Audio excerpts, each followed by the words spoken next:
What's up, YouTube? This is Too Raw for TV. All right, so the New York Yankees are in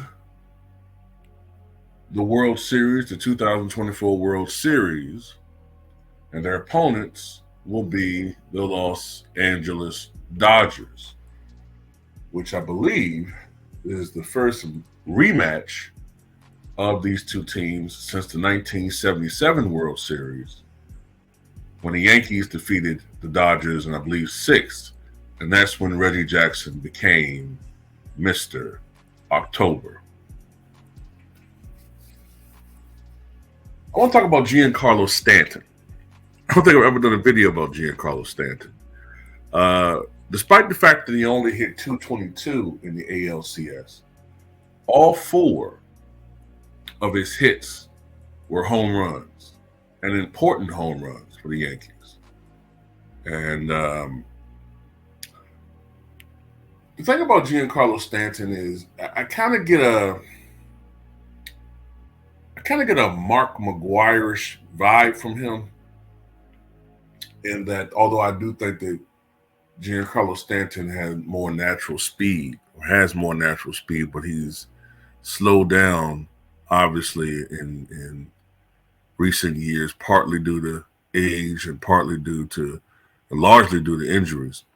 And he's not the best outfielder, but not anymore. But one thing that retains in his repertoire is his power. All right. His career home run at bat ratio is about 14, which is comparable to all-time great power hitters like Ted Williams and Mickey Mantle. Matter of fact, it's one of the best home run at-bat to home run ratios of any player from a historical perspective. Only a handful have better. One of those being his teammate Aaron Judge. But is Giancarlo Stanton a Hall of Famer? Well, to me, maybe because my criteria is a little bit different,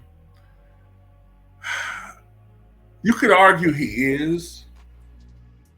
He has 429 career home runs, 1,103 RBI. He won an MVP award with the Marlins back in 2017 when he hit 59 home runs and knocked in 132 RBIs. Also led the league in slugging percentage with 631. Also led the league in on-base plus slugging percentage, or on-base plus slugging. Look, for a long period of time, the criteria to be in the Hall of Fame if you were a power hitter was 500 home runs. That was the benchmark. Now, to my knowledge, I believe there are 3 guys who have been outfielders that have hit 500 career home runs and are not in the Hall of Fame. One of them, of course, is Barry Bonds. I'm trying to think of them. Another one, of course, is Manny Ramirez.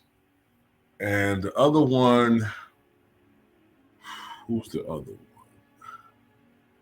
There's another one. I just seen this yesterday.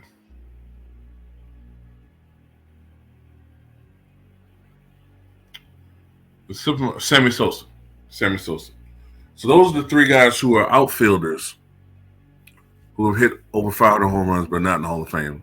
That had largely to do with the fact that they are linked to PED usage. Giancarlo Stanton has never been linked to PED usage, so that doesn't apply to him. I think there's been a reset in that. That is the benchmark, I think, still. He's about 71, I think, home runs away from that. If he can stay healthy, if he can stay healthy, he's 33?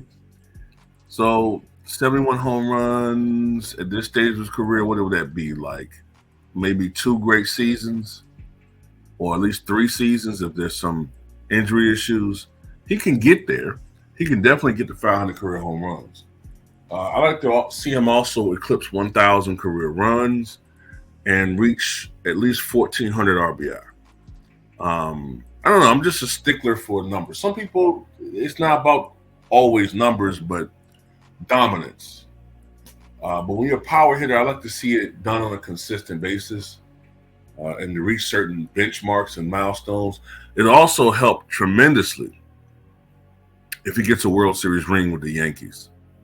And an added bonus would be if he somehow won World Series MVP. That'll be an added bonus to his case.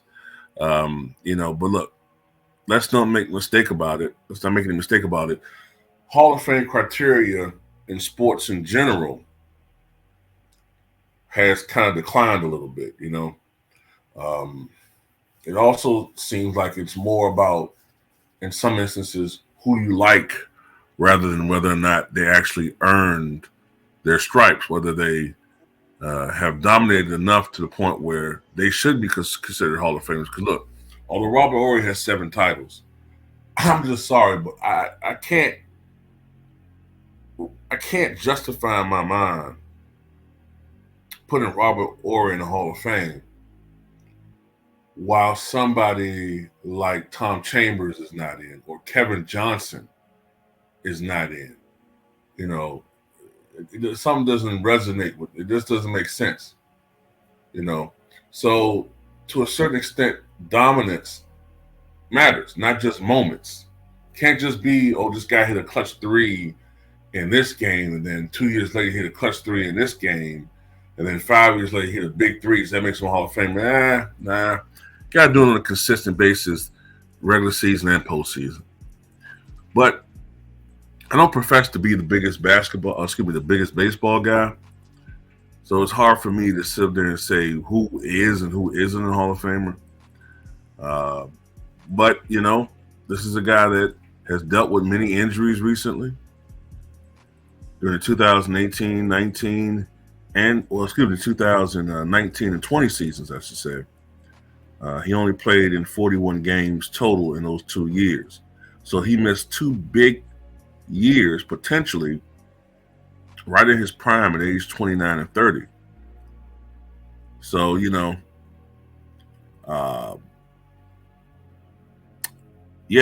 last year was the first year in his career in which he played at least 85 games and didn't hit 30 home runs.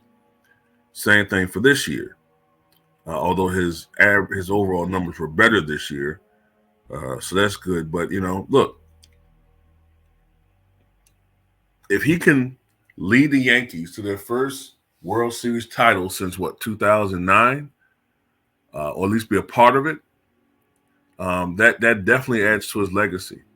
And it fulfills the promise that, he initially had when the Yankees signed him. Remember, this guy was coming off an MVP 59 home run season when he signed with the Yankees. And for the most part, it had been disappointment. But this is, if anything, redemption for Giancarlo Stanton. You know what I mean? So anyway, that's just my take on this, man. Yeah, in summary, I think that, if he can definitely win a World Series, lead his team to a World Series, or be one of the leaders of the team, the Yankees winning the World Series, one of the most storied franchises in sports history. And I hate the Yankees, by the way. That would definitely be an added chapter to his storied baseball career. And a World Series MVP and the 500 home run mark would be just enough to get him in there. But tell me what you guys think.